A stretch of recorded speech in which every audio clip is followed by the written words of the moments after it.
How to fix Facebook transient error domain. Hello guys, this is Atticus and welcome back to another tutorial video.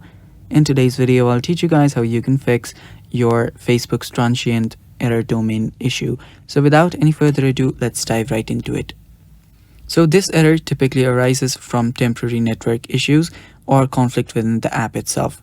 So the simple troubleshoots to fix it are, first you will need to check your network connection. So you can simply turn off and turn on your Wi-Fi connection, or you can simply use your cellular data as well.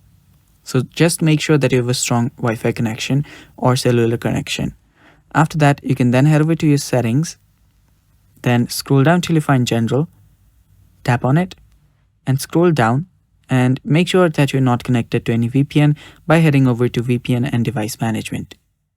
After you're there, what you can then do is, after your network's issue has been cleared, what you can do is head over to your settings again, head over to general, then go to software update. Check if there is an update available and update the app. Update the software first. After you update the software, you will need to head over to your app store and search for Facebook. After you search for Facebook, you will need to check for any updates available and update the app if there is an update available. Now, we are doing this to simply resolve any conflicts within the app. So just do that, and after you do that, you can just reinstall your Facebook app and then your problem will get fixed. And that's all for today's video, guys. Thanks for watching. Stay tuned for more, and bye-bye.